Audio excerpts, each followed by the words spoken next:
Welcome to Reali-Tea Check. We're here with the cast of The Mole Season 2. Episodes 1 through 8 have dropped. We're waiting on 9 and 10, but this is so far the cast who we've confirmed is not the mole. Guys, it's so nice to meet you. How's everyone feeling? Avori, love you guys. Good to see you guys. Buddy. Yeah. Yeah, happy to be here. Excited Hello, to dish. everybody. Hello. Oh, well, we're really happy to have you. We want to kind of go through the episodes and you guys' experience on the mole because Pranav and I lived it as well. And the filming process is pretty tough, you know, being away from home for so long. But we want to hear from you guys on your experience. So starting with Jen, how was your experience going into the mole, traveling all the way from the United States to Malaysia and arriving on set? What did that feel like for you? Hi, thank you. It was phenomenal. Honestly, a big part of me thought it was a scam. And I was like, oh my God, they're going to get me when I get there and take me away. When I got to the hotel, they're like, they said something like, we're going to take your phone soon. And I'm like, oh, they were going to take it, but give it back later on, like at nighttime at least. I don't know. I was delusional, I guess. And so it wasn't until the first day of filming. And I remember telling the producers, like, oh my God, I'm not getting human traffic. This is the real deal. I'm going to be on the mole. So I was terrified up to the first film day. Yeah, we had that experience as well. Pranav, you want to chime in on that? Because we thought we were getting traffic too. Oh my God. And I don't know how you guys got reached out to, but a lot of us got this like weird flyer when they reached out to us too, that just like looked kind of sketch. And I was like, I'm definitely getting trafficked. And I actually denied the show. I was like, I don't trust that you guys are actually a legit operation. And then like the producer calls it. He's like, no, this is Netflix. I promise this is a legit thing. But we had a crazy experience because we get to Australia and we also had to go through like 2 weeks of quarantine before we even started, like stuck in a hotel room. So it was kind of crazy. But the whole no phone thing, right? So you guys also didn't have phones, right? While you guys were on set, I'm assuming. Yeah. Was that difficult for you guys? Did you guys, what were your struggles with like going off the grid? I loved it. I loved it. No, to be honest, like, I think it was tough the first week because we hadn't met each other and we hadn't started the actual game yet. You know, you're doing physical tests, you're doing wardrobe, you're meeting with producers, but you have these nerves of like, we don't know each other. So that week was hard because I was really missing just the ability to like call home. But yeah, then I loved it, y'all. An email did not reach me for so long. And I found it harder to come back and have a phone. I feel that 100%. I was like, you know, because I do a lot of social media content. I came back home and I was like, oh my gosh, like, I don't even know how to work my phone anymore. Like, I don't know how to connect with people online. I don't know. I don't even want to come back. But, you know, eventually you get back into it and then it becomes normal again. Yeah. But also, so with episode 1, you guys arrived to this really beautiful house in Malaysia after your first mission. How did that feel? Because we had a similar James Bond, like, you know, villa. How did it feel like walking into this big house, big mansion and being able to chill? And did you guys stay the night in that place? It was pretty dope, but there was no AC. Like, that's like the first thing I noticed. There was no AC. And you stayed the night there? Yeah, we stayed the night. It was all the guys in one room. So, like, obviously on TV, they show, like, everybody, like, you know, jumping into beds and, like, yeah, we're just going to get our own rooms. Nah. It was like a bunch of sardines in one room and a bunch of sardines in the other room. And it was real humid. It was, like, real wet. Just a wet environment. Well, it felt like camping. I remember it was like camping, yeah. So our room was Muna and Ryan and I. And everyone's still just meeting each other. You barely know each other. And so we're on these little beds like inches apart and no AC and there's no light. And so we were going to crack the window. And one of the producers warned us. They were like, I wouldn't crack the window unless you really secure your belongings because the monkeys will come in and they will take your things. So I had my little stuffed animal. I had my like little rabbit stuffed animal that I brought with me. And I slept with it like tucked in my shirt in case a monkey came in the window and tried to steal That is so funny. But we loved it. That we don't see on TV. That's so funny. It was like my first impression to those two girls. Is they're like, who's this grown woman sleeping with her? her like Hey, you know lovey what? tucked into her tank top. Speaking of which, Jen, did you have a specific item that you brought with you that was like your prized possession? No, but I also packed the day I was leaving. I mean, I didn't, I don't know. A part of me was like, maybe I won't go. But I was actually also in the villa. I was the only one who was able to sneak and take a shower. Everything was moving so quickly. And so if you see me in the footage, I had like this bag with me and no one else had bags. They're like, leave everything in the car. And I'm like, hell no. So I actually like ran with my bag and I snuck in the shower. And then they were like, what's going on? The producers were like, we need to be getting ready or whatever the case. I mean, I was like, absolutely not. I can't. It was so hot. It was probably one of the humidest days of my life. And I actually didn't get to sleep in the house because when I got eliminated, I just had to get my stuff and go. So I didn't have the heat stroke everyone had. But now hearing about it, I did think I was going to sleep with Hannah and Tony, not in the same bed. But, you know, when we picked our rooms, I didn't know they were going to change things after. I was like, oh, strategy time. I already knew what I was going to tell them. I was going to be like, look, this is who you're going to get close to. Like, I had this whole game plan. And then boom, they were like, get your stuff. It's time to go. But I didn't bring any personal items. They did tell me to. But I am allowed to say that Melissa was one of the people that I voted for, actually. And I switched my mind very last minute. I had a list of 3 people. And after everything went down, and Melissa knows why she was one of the people on my list, I split my votes by 3, and she was one of the people. Well, Split Melissa your was votes. very sus, so that makes sense.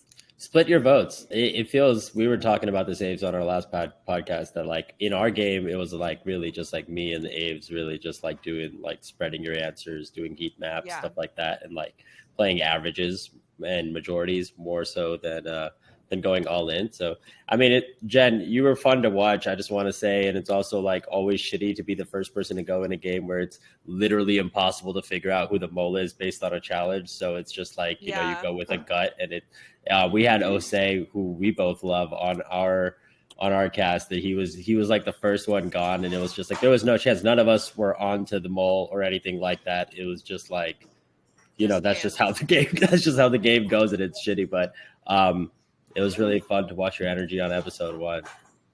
I want to jump in and give Jen a major props because her and I got to spend a lot of time together in Malaysia, and I truly think she is one of the smartest people in our entire cast. Aww. And that first one is so hard, but like, yeah, it's hard to watch because Jen is way more brilliant than anyone even got to get a glimpse of. Snaps for Jen. Yeah, that's awesome. And yeah, it's really is up to chance when it comes to the first elimination. That's why everyone's so nervous night 1. Like, I'm sure you guys felt the nerves as we did. It's like literally it could be anyone, but someone has to go, and you don't know who that's going to be. And you know, as we go into episode number 2 with the water mission, was very similar to one of the missions that we had on season 1. Andy, this is your episode where you were getting so suspicious of Tony, who, you know, later gets eliminated. Was that suspicion real, or was that kind of something that, you know, that didn't really manifest into your quizzes? No, it didn't manifest into my quizzes, and you know, the reality is that I was, you know, suspicious of a lot of folks, and of course, you know, the interviews, you know, that part took place after I was eliminated. So you know, but I wasn't necessarily so suspicious of Tony. I mean, there definitely was some action going on that wobble board in the first. Yeah, what do you think happened there? Like, was that what happened with the wobble board? Well, that was all Mike. I just want to put this out here. That was all Mike. Wasn't me. I know my right from left. So I do apologize about that, Andy. I'm gonna go ahead and throw Mike under the bus for that one. I also want to stress y'all, I am so weak. Like, I have no upper body strength, and so I think a lot of the comments it's Mike, but people were like, "Well, you could name up and down." I'm like, I can't do anything with these arms. Well, Mike could potentially be the mole. So at this point, we don't know. So guys, it's on Mike.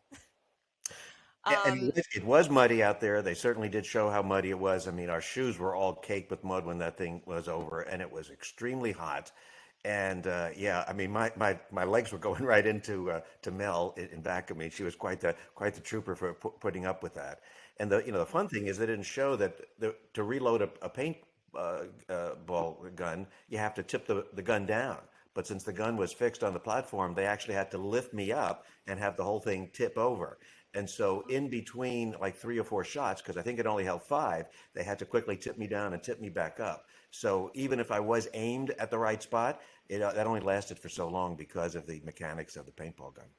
Wow. Yeah, they didn't show that at all. And you did an amazing job. Like Pranav and I were talking about this. We were like, dang, Andy's killing it. Like you really did an amazing job hitting your shots. I felt like you were the perfect person to choose. So that was really fun watching you. And I was like, man, this is cool. Like we didn't have anyone that was your age on our show. And so watching the dynamic of you being there, it was really wholesome. Like we loved watching you. My whole family did as well.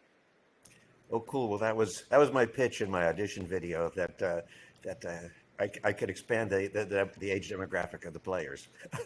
Yeah, no, That's you awesome. definitely did. And you know, the wholesomeness of having you there, I think you could see that in the cast. Everyone kind of gravitated towards you, or at least it looked like that from the viewer's perspective. People really trusted you and gelled with you, and that's cool to see, you know, with such a large age gap between players. So I think you brought something that all of the viewers were looking for that our season didn't have. So kudos to you. Yeah. It adds a level of no nonsense to set too, you know? Mhm. And like it was just and it was really fun to watch you. That snipe was legendary. I call it like the hero moment. Everyone always gets like a nice hero moment, and that was like absolutely sick to watch. And I can't imagine that was easy. That first challenge, actually, I'm also like interested to know were you guys like freaking out about those other players that could have joined the game? Like, was that a very real fear for you guys in that moment? Legitimate, 100%.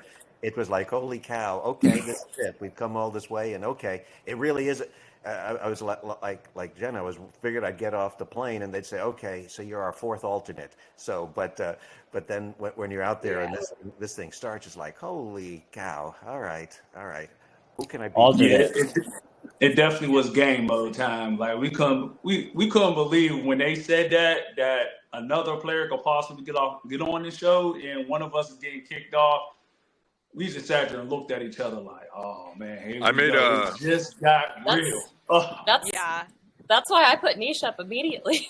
Hey, listen, I'm not voting for myself at that time. I'm like, hey, I was like, someone's gonna say a name. Someone's gonna say a name. I love how I remember. Right, I you reminded. said me, so I'm gonna say you. She's like, I got this. Like, no, you are not putting me up. Honestly, if I was put up, I would have said the name out of hat. Like, I wouldn't have been that team player. I wouldn't have said, "Oh, I'll take the charge for that 10K." Somebody else got to volunteer or production. Absolutely not. Yeah, I'm not. No, you're not. Not the first mission. I can say whatever about Niche, but he took that to the chin because I would have said no. Absolutely. We could have voted all we wanted to, but the answer would have been no. Were you guys like shocked that he agreed to it? Because one, like when you first get there, like you have to be somewhat inconspicuous. Like you need to be a little bit suspicious. And for me as a viewer, I was like, okay, check 100% Niche is not the mole, because there's no way, even if the intruders were hired actors, like let's just throw that out there too. There's no way production would take that risk. Like no way. So for me, I was like, it would ruin the Niche game isn't for the mole, everyone. and that's like the biggest way to shoot yourself in the foot.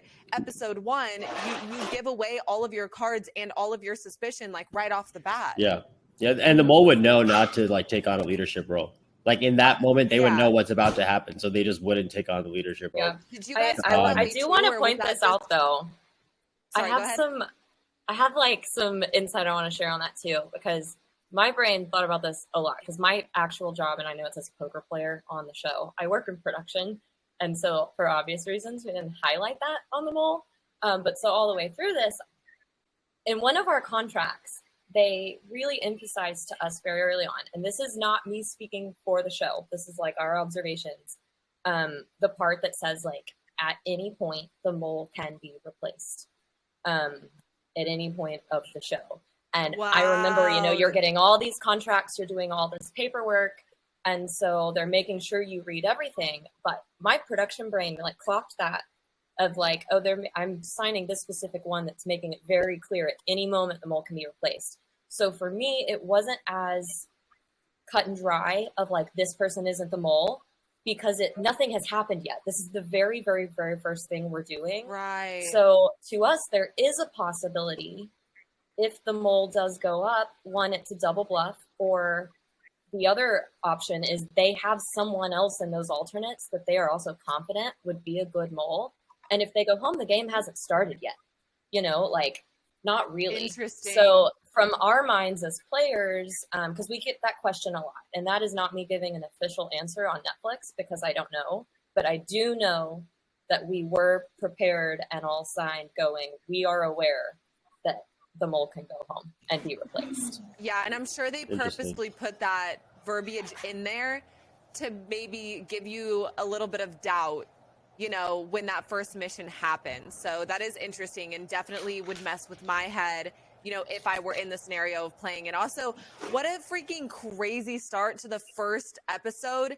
So much, adrenaline and nerves going in the first place. And then you get told you might be replaced. Like, I do not envy episode 1, but you guys killed it. You did an amazing job.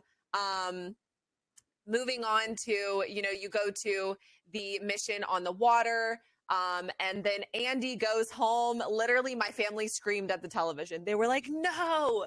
Andy, what was that feeling like? I know, not like obviously like being sad and going home, but the feeling of like, being on the show and going through this experience and being able to do things that you have never done before, that type of feeling. What was that like for you? Oh, well, I've been a fan of The Mole for over 20 years. I've seen maybe over 25 seasons of The Mole, and we've watched it together as the family. So, and I did, and I mean, they did put, as I said in the show, I mean, I did spread my votes. My entire strategy, the first 2 quizzes going in, was going to be to try to get as wide a net I could cast. And so that's what I did. And so ultimately when I got eliminated, I went over the questions and said, well, that was my strategy going in. It's a different feeling when you're actually there and you get to see everyone at all times and different perspectives. So I might have changed that. But it was a dream realized to play the games and to meet these people. I mean, I was mostly disappointed because I didn't get to play more games. I mean, I was going to be away from my family for a long time, and I felt I should have got to play more games. But it was certainly an uneasy feeling taking that second quiz, and I'm just spreading my votes. Even though I had some suspicions, I figured, no, I'm not going to act on those because I've seen it that could backfire. So that's interesting. That's interesting. Like, like Andy's an actual fan of like the original Mole. So like how those quizzes used to be like so observational, and the strategies that those players use, a lot of it did involve kind of just spreading a wider net and then surviving through the middle, like getting to the middle game on that and then kind of like ramping it up. So sorry you didn't get to play more games. I think, what I love about the Mole, it's like anybody who leaves the game, you always like, that's the thing that you're sad about, like not being able to play the next few games, because each game is so cool and you're there for a long time. And like, that's the one thing that you just want to do. And they pick the right cast so that everybody's competitive. Everyone brings that good energy. You can see even when people go home, they're like, dang, I could have adjusted my strategy, or I could have I was doing the same thing with my quiz. I was like, man, maybe I should have trusted this gut or whatever. It's that inner competitiveness in us all that the Mole brings out. And I love it. It's like a one-of-a-kind show. So, like, I don't know, Andy, you're a fan of the show, and it's awesome. Well, literally, the next game was an escape room. So it's like, okay. Right. Of course. Oh, man. Yeah. Your expertise. You would have gotten out of that escape room so quickly. I'm confident. Or would I? Something I want to add is, like Andy was saying, I also wanted to split everything. And I remember after the first, just writing down everybody's name and scratching people off. And I had 3 names that I'm like 100% these are it. And one of them was actually the Mole. And so right before eliminations, I left one person from my original batch and changed everything else. And I'll never forgive myself because I'm like, if I just stuck to my original 3, maybe I wouldn't have won. Maybe I wouldn't be there the second episode. Maybe I would have switched, but I at least would have made it. But I knew for a fact after the first season, everything needed to be split. And I'm like, why? After Muna did what she did, I just switched everything. Not saying it was because of Muna, but because everything, I didn't know it was Muna, right? So in production, you guys see like Muna says it, yeah, it was me, but we didn't know until the reveal. And so I'm like, something has to happen. Like they betrayed me, but something I'll You're always talking about remember. Muna, like one of The them being telephone. Muna answering the phone. One, And- two. So no, so when Muna did what she did, right? We didn't know. It could have been Tony, it could have been Deanna, it could have been Muna, Yeah, because Muna she's- didn't tell us. She said, I promise it wasn't me. And then we saw it, right? Like when I found out at the reveal, and then you guys found out right now. So that made me just rethink everything. After that, I'm like, I've been wrong about everything I know. And that's after that moment, which was 5 minutes before eliminations. I mean, okay, I'm being dramatic, but it was a little bit before eliminations. I switched all my answers, but I have it written down of my 3 first guesses, and one of them was Gotcha. Damo. So what I think is awesome about this is that everyone here is like rethinking their answers and like all this other stuff. But the thing is, what goes on behind the scene that the viewer doesn't get to see quite often is that this game is very observational, and people are able, if you're an avid player in the game, which most people are, they're like looking at what people are wearing immediately. They're paying attention to what car they're in, where they're driving to, where they're seated in a room, and you're like clocking all that information the viewer doesn't get to see. I think maybe in future seasons the viewer can see it a little bit more. I think that would be cool for the viewer to kind of see just how observational the questions are for everyone, because everyone's really studying. I remember like before our first quiz, it was tense. It was like a Hunger Games kind of like hanging around like the den, just like everyone in their journals, just like going over information of people that you just met, not really knowing what you're going to do. It's a very calculated game behind the scenes. Also, that's what I love about them all. Yeah. And, moving on to episode number 3, we have the towers. Melissa, are you actually scared of heights, or was this strategy? So let me tell you all this. I am not only actually very, very scared of heights, but I have generalized anxiety disorder and severe panic disorder. I am like a panic attack girly, which honestly was like one of the reasons I wanted to come on the show, because when this first started, it was probably like 5 years ago. I was going through a hard time, and like, y'all, there was like a year where I was in the ER 7 times with panic attacks trying to like figure this out. And I say that not to be like sad or dramatic, but like the fun about the show is no one knows each other before this. So coming in, I was like, well, I'm going to prove to just not myself, like all the progress I've made in this, but also like, it was really, really fun for me to see how other people were like, oh yeah, she's cool as a cucumber. Like she can handle this pressure easily. Like that to me was huge, because I was like, man, these people don't know that I'm one of the most anxious people you will ever meet when it comes to stuff. So for me, I was scared, but also because of that, I have a lot of tools of how to manage panic.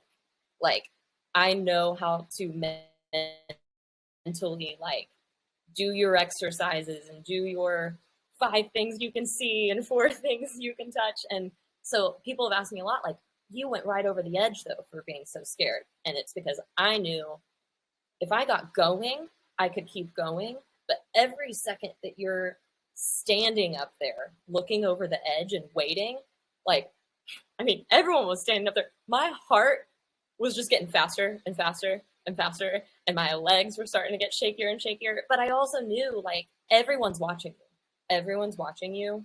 Just take the suspicion and just, like, get this shit done, really. Like, just get on the ground.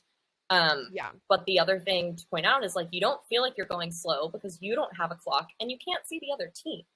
So my teammates can hear and see the other team, but I can't. So all I was thinking was, like, don't miss the chair because your ass is going 38 floors back up and starting all over. That makes a lot of sense. But You did a really good job. And honestly, from the viewer's perspective, it was like, is she actually scared or is she faking it? Because you were so calm. But it seemed genuine to me. But I also know that there were other people that were like, is she really scared or is she just trying to slow things down? Which is always good in a game of the mole. So Yeah, you did I great just with took that. it. And I think yeah. it's really reasonable. I think it's really reasonable to have fear of like being suspended from like whatever 40 floors or something. Even if you're a roller coaster fanatic or whatever you are, just like hanging over the edge like that, I think can always get anybody's adrenaline running. Kudos to you. I think there's like a little like the only way to get over fear is by doing it sort of little tidbit in Yeah. what you said. And like Totally. that's like I think that applies to everything in life. So that's fire that you overcame your fear in like the most epic way in front of literally the world. So Thanks. that's awesome. It was a big personal victory, and it's been hysterical. Like, people have either been like, I could never do that, or like, bitch, why are you going so slow? And I'm like, you hang down a skyscraper in the middle of a heat wave. Yeah. But it was scary. awesome. It was so awesome, I have to say. Like, I'm really, really, really glad I got to do that specific one, because that was hands down the highlight of, like, mission-wise, the highlight of my time on the show. Aw, that's awesome. And, you know, speaking of the next missions that you got to experience, the exemption challenge. Q, you've been kind of quiet. I gotta ask you about this, okay? What was it that made people not trust that you had the, what was it, 5 or 10K? The 10K. I had the 5K. I had the 5K. What was it that made people think that you were lying? I think Melissa said, Q, look at your face. You're grinning. But she should know me more than me and her had a personal conversation before the island challenge and all of that.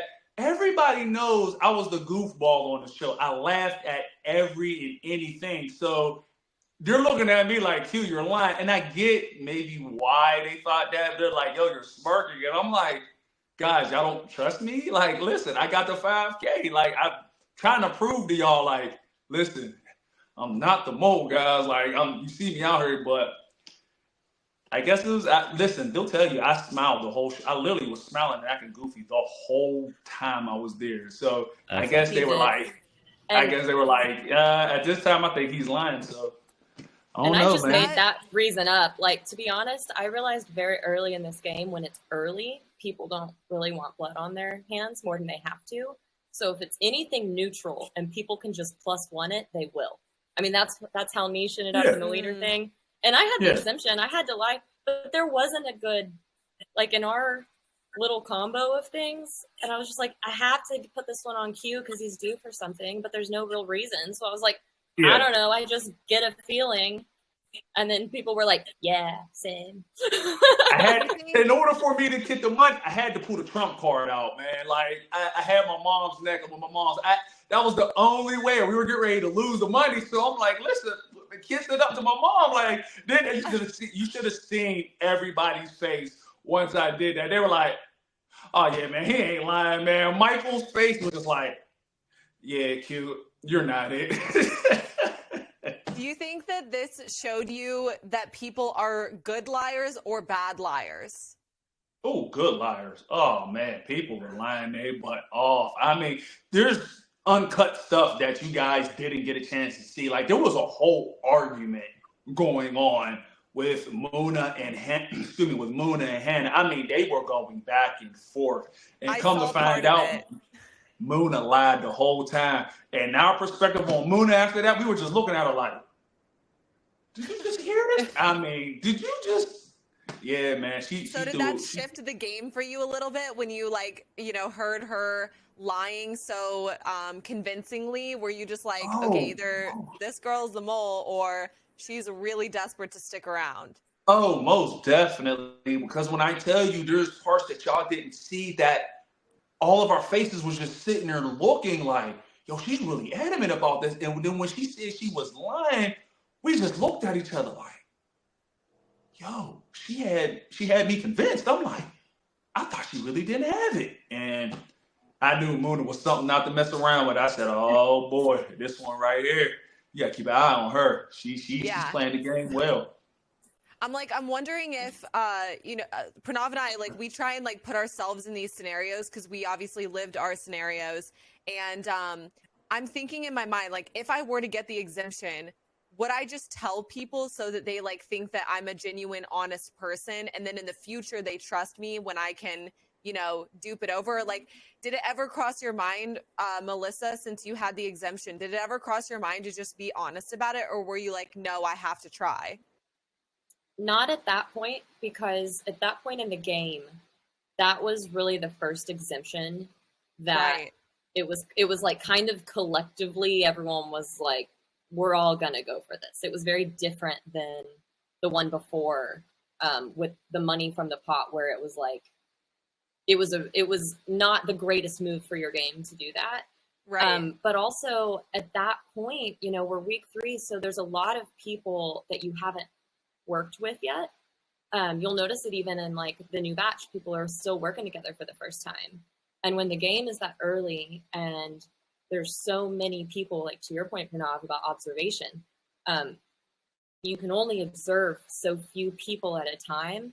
Even if you know what you do know, you know how much you can't know, if that makes sense.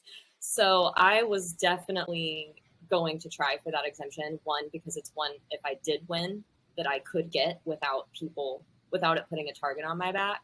And 2, because I just had way too many blind spots still at that time with people I hadn't worked with. Very astute. And I agree. I think like you have to go for the exemption if you're a player in this game, just based on like what you don't know, like knowing how little you know. You could spend your time like knowing everything about like 8 people and then not have them all in your 8 people, and everything you've studied is just a complete wash unless, so there's so much you don't know. And when the cameras are off, sometimes you don't get that opportunity even to like intermingle and talk and like understand things about people that you may need come the time of the quiz. Dude, so I it's will say interesting. Thank you for saying that. And like one thing to point out, I don't know if y'all like heard or not, because we had similar crews, but like our season was on lockdown when the cameras were not rolling as far as interactions with each other. It was extremely strict. It was like, hardcore. And I don't know exactly what y'all season was, but I know that what they did tell us is it was like upped. Like they're like, this is going to be brutal, y'all. Not because of season 1, just as an addition. They were like, huh? How long was your filming process? Like 6 the weeks. whole time? 6 weeks. 6 weeks. Yeah. Yes. So you really are just going 6 off. Weeks. Ours was I wish ours was 2.5 10 months. weeks. By the time I went, which was like 6 episodes in or something, like I was already 8 weeks on set. So I was only away from production because we were so slow through the first like 6 episodes because of all the restrictions that were going on at the time. And so like a state would like shut its borders and we would get like an off week sometimes, which really changed the game. But then we wouldn't be able to interact. Like you said, like you're in your apartment, they'd take our grocery orders. We don't have a phone. We don't really have access to the internet or anything. They take us on walks, when we're able to. It's kind of a very interesting and very different experience from any other reality experience. I imagine you really are limited in the information you can get. And while you're in the game, you have to just like get lucky, I think, in the first few rounds. Like you just have to get lucky somehow, and you just have to like be onto the right thing a little bit to survive, and then you can maybe like make moves. But like a game like that, the exemption was up for grabs for everyone. It was a sick challenge. And Muna, I mean, I believe that everyone's a good liar actually, because we had that food eating challenge, and it was like people were like really trying to sell it even when the cameras were off. Like people were like really fighting for it. So it was fun to see Muna really go crazy. Yeah. And when the cameras aren't on too, it's like because you're in the game, you can't just turn it off. So you have these off days and your brain is still like, who's the mole, who's the mole? And you're like, for me, I was so bored that I would like fold my laundry and then like refold it again and then like go in the kitchen and like clean stuff. Like I literally was like, you know, just trying to keep my body busy because my mind was just like, who is the mole? Okay, this person did this, but did they do it because it's real or did they do it? And then your brain is just so on fire the whole time. It's so stressful for, you know, however long you're filming. So I don't know if you guys The game had is that always too, on. but Yeah. we were locked down as well. And I think that that's an important thing for this show because any chance anyone has to get an advantage of information or things like that really wouldn't be a fair advantage. So it's a good thing that, you know, we're locked down, even though it sucks. It's necessary. I mean, the scale of the whole operation can be like blown if the mole gets leaked out, and like everything that goes into it just kind of goes to shit. So I think a lot of people on production really don't even know themselves. I think in our experience, most of our production members did not know who the mole was. It was very like limited. A few people, I think 2 or 3 people on set at any given moment knew who the mole was, and that was it.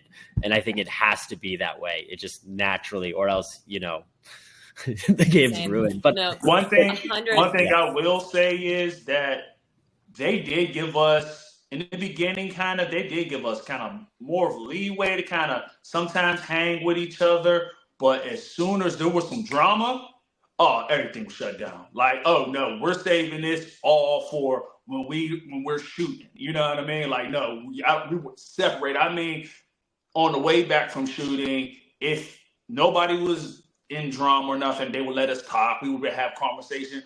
But if somebody was arguing with somebody and the tensions were high, we couldn't talk in the car. We couldn't say nothing, and they shut everything down. They were like, nope, y'all hold all that animosity and anger till the next time we shoot, because we want all that natural look on there. So that's what made it tough. That's what made it real tough. It's good as a viewer though, because being on the other side of it now, I'm like, yeah, I want to see that. Like, I want to see your relationships form. I want to see you guys call each other out. So I'm glad that they do that. But in the moment when you're feeling something and you're just angry or you're excited and you want to just tell people, it's so hard to not talk about it. There were so many times, you know, Pranav and I both, we would be wanting to talk strategy or, you know, whatever. And we would be in the car with no cameras going from one place to the next. And, you know, we can't talk, which is a good thing, I think, but it sucks in the moment. Before we kind of like close out, go ahead. Sorry. Oh, I was just going to say, and like, it is a good thing. And to bring that back to the original question, the thing that it's good to remind people watching is really the interactions that you see on camera. Yes, some don't make it, but there isn't this version of it where we're all sitting around and have all this time to strategize. So in the things like the Fortune Cookie Challenge, those eliminations are valuable because you're pretty much seeing who has interacted with who for the most part. It's not really outside of that. Exactly. And the last thing that, you know, I want to cover real quick is the last mission, which is where everyone got to watch a private screening of the other players. So I think Q was the only one in on this mission, and Tony, but obviously, or no, Tony wasn't. So Melissa goes home, Tony goes home, and then, so Q, this question is specifically for you. You know, why didn't you watch someone's video knowing that other people were going to? Why didn't you watch someone's video? Oh, and then Q's gone. He pleads the fifth. Oh no. And also, guys, this is a good question while you guys are here. If you were in on this mission, would you have watched someone's video? Definitely. Absolutely. Yep. Andy. No. Andy, you would have done it. No more team Jen? players. No more. Team players out the window. But I've been wanting to say something for 2 seconds. I just wanted to talk about how you guys were talking about the lies and the Muna lies. I don't know if anyone like caught this, but the girl, I was like, Muna. And she's like, I promise. And I don't joke around. When I say I swear to God, I promise I won't lie. And seeing how Deanna was like, I swear to God, and Muna was like, I promise. I'm like, damn, not only are y'all lying, but y'all don't care how you lie. Like, I wouldn't I can lie, but I'm not taking my lying that far. And that's when I was like, these people are savage. Like, they would have ate me alive, because I would never, well, Deanna didn't lie. She did swear to God didn't lie, but I would never, ever, ever promise anything, like say those words out of my mouth. And I'm like, this, I thought I was a good liar, but they take it on a whole new level. My God, like, phenomenal job for that, because that was for me to watch. Trust me, girl, there were moments like I would have conversations with another player. I'm not even going to say who this is, but I would have conversations with another player, and the things that she would say to me to get me to trust her, like, I knew she was lying. I don't know why I knew, but I just had a hunch.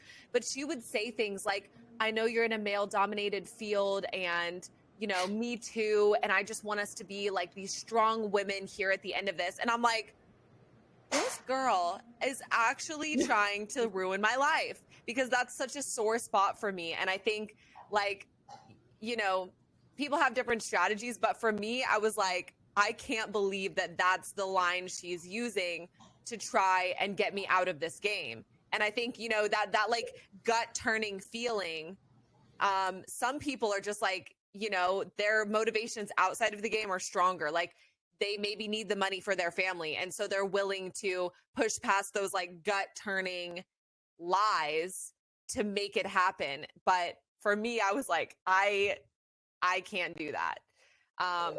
So I feel you on that. Definitely.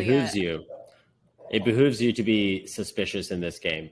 I think a lot of people, like including myself, I wish I actually stirred the pot more, like, you know, because I think that it's good to draw suspicion on yourself just generally when you're playing a game like this. One way to do that is to just be a fierce and adamant liar, and understanding that you are actually just a character in the game. Like, you're just playing the game, like a child would play the game. You're going to go down trying and swinging, and like, that's what makes the game so fun. Because if you're like really honestly playing the game, I mean, that's great, but then everyone's going to know you're playing a really honest game. And then you kind of like show your cards a little bit. So shout out Bernard, to I agree with you on that. I totally agree.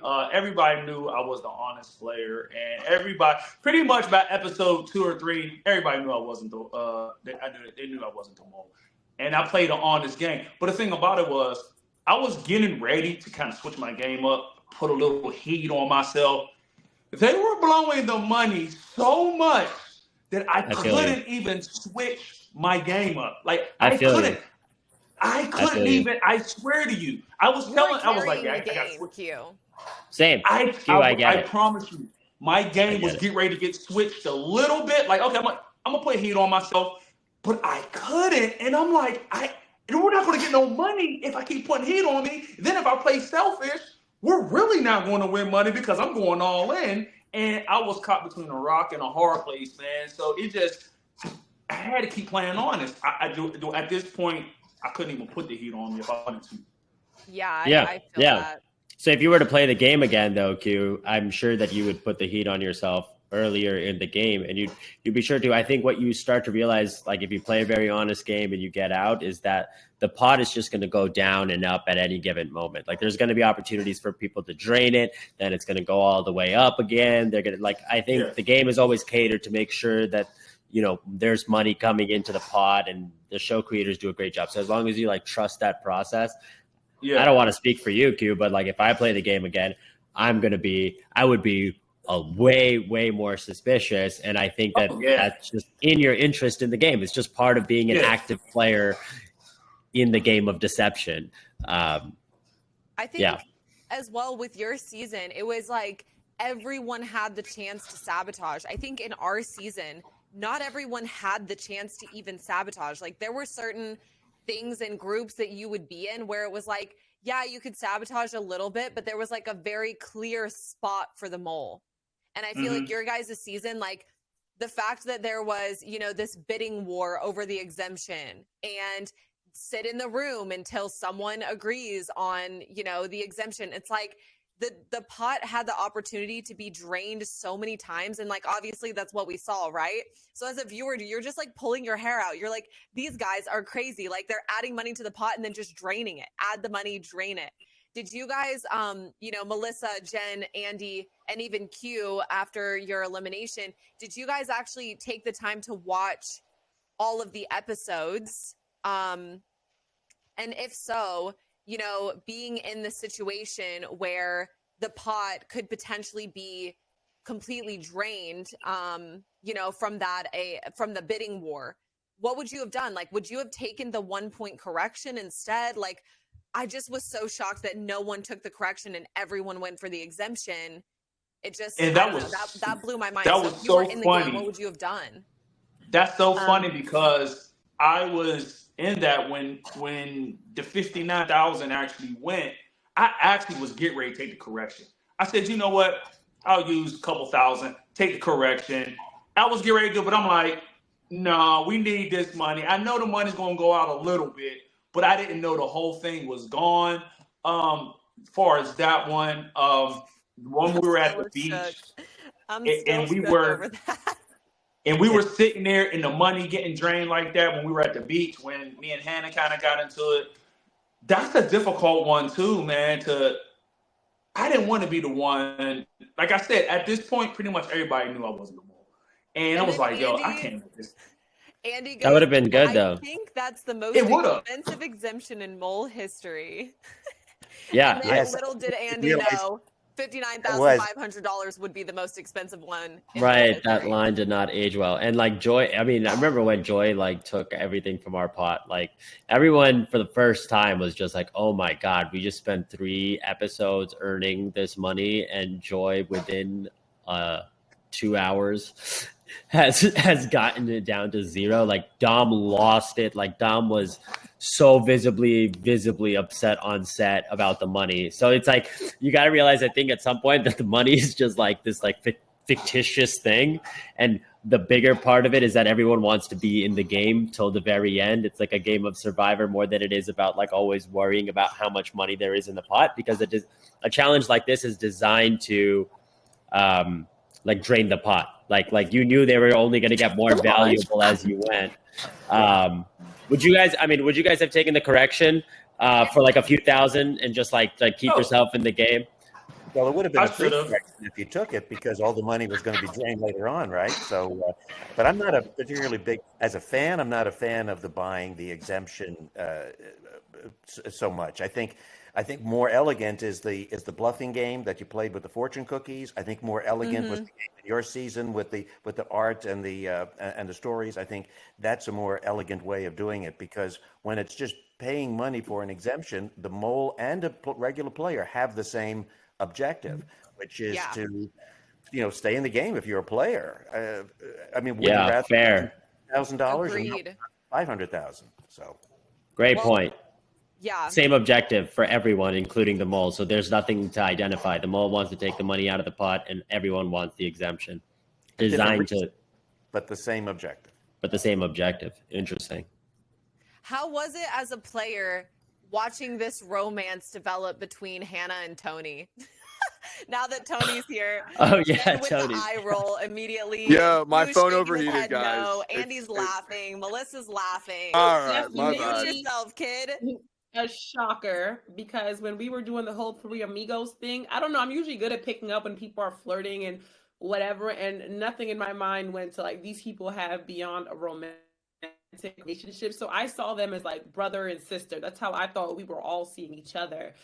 And so when I saw it, my face, I will say, I was like when I saw, when I heard about it at the reveal and all of that, I'm like, no, like I felt gross because I saw Tony and Hannah as my little siblings. So I don't know. I spent some time with them in the car and stuff. I don't know if them bonding over my leaving, hopefully they were shedding tears and they were like, we have something, assuming that's how it started. But if it started before that, I was fooled. They were clearly the moles. Clearly. Oh, Jen, Shocking. I wish that we would have heard that like on the television, because that was hilarious. What about you, Q, Andy, Melissa? How was that Man. watching like a love story develop while you guys are playing a vicious game and all sabotaging each other? Like, were let me you tell aware you. that Hannah was like playing Tony, or did it look the other way around? Let me tell you something, man. We would be leaving to go to either film or we're just leaving the missions, and don't get caught in a car with these two, man. It was always, oh honey, and kissing and all this. I'm like, come on, y'all, man. I mean, I'm talking about holding hands, and you're just caught in the middle of this, just looking like, okay, I get it. If you want to do it for the screen time, but come on, y'all. Everybody's like, come on, guys. I mean, these two were, they was going at it, man. But it was funny to me. That the whole thing happened. It's just like it happened just like that. We're like, yo, where did this come from? But for the most part, it did get kind of annoying, but didn't kind of. It was in the middle, man. It was just like whatever. If they want to have a love scene, them two young hot Thundercats, they want to do it. Let them. He was do it. jealous. He was jealous I wasn't holding his hand. He was jealous I wasn't all over him. That's the real problem. Let's be honest. I love you too, Tony. Oh, well, their love story developed, and then, you know, who knows what happened afterwards. I mean, that means that people believe it, right? It means people believe it. People believed it even off screen, which is interesting. So, that, like, is that the first time in Mole history where there's like a relationship, quasi, whatever you want to call it? I think so, literally since the 2001 version, and Andy can confirm this, I think that is the first ever love story we've ever seen develop on the Mole. Like, you guys made history. Indeed. Well, I mean, that's what I was going for. We were going for history. We were going for the history books. Well, I think they covered some of it, because if there really is an intimacy relationship and they're really sharing things, then it really is a problem, because we're all trying to get relationships with other people to a lesser extent, but still, trust no one is really the theme of this game.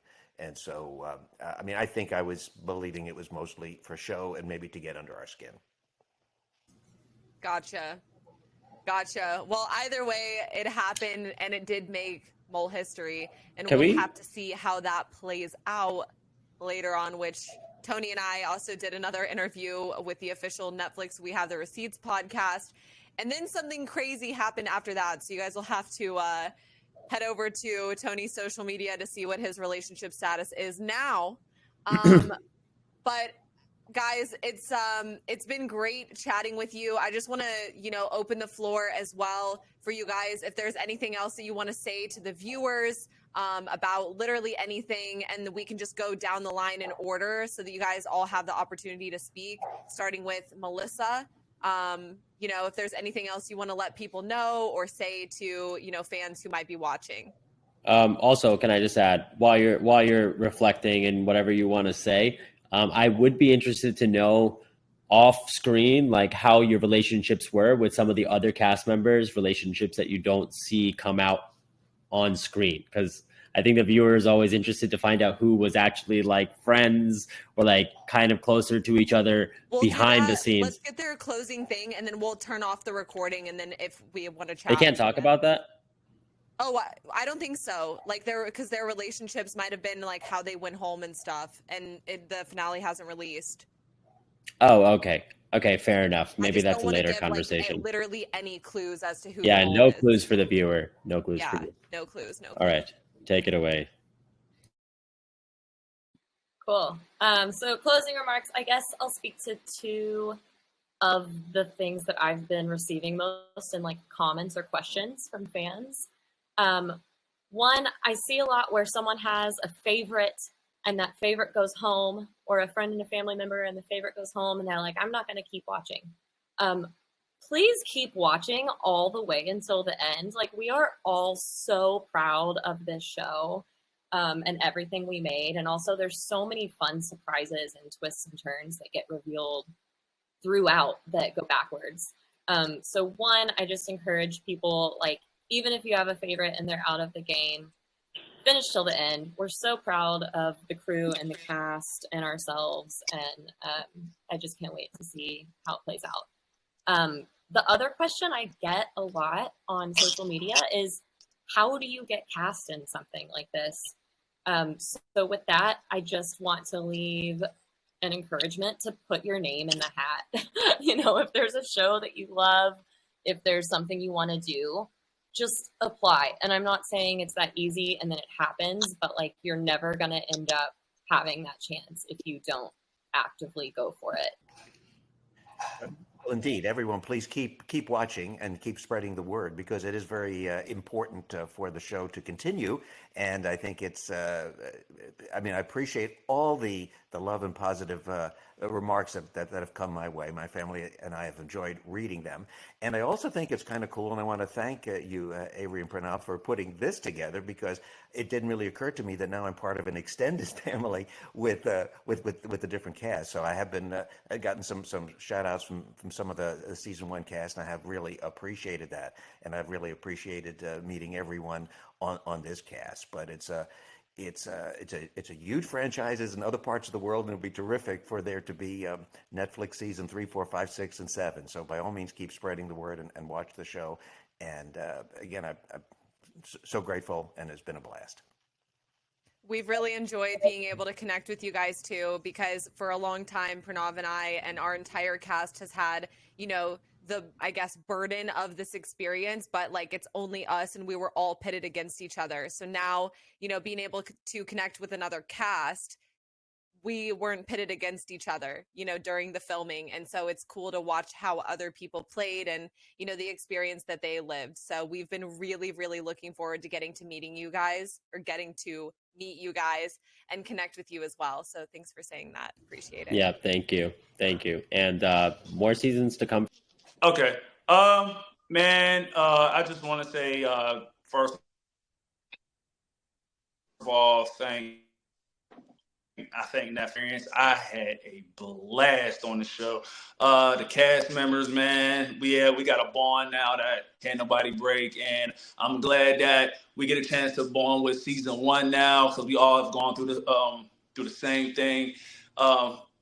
Pittsburgh, the city of Pittsburgh, man, they stood up for me so much while being on the show. Yesterday, you know, the show 6 to 8 came out, and I literally woke up to thousands of people from across the world and here after I got eliminated. And when I tell you people were crying, they were literally sending me voice messages, crying. These are people from across the world, and everybody's just like, "You, oh my God, you played such an integrity game, man. You were the heart and soul, man." That meant a lot, man. I just want to say thank you to everybody across the world, man. I'm glad I was able to touch you guys' TV screens with my genuine personality, man. And that's all I can say, man. I thank you, and keep watching, and man, let's get season 3 going.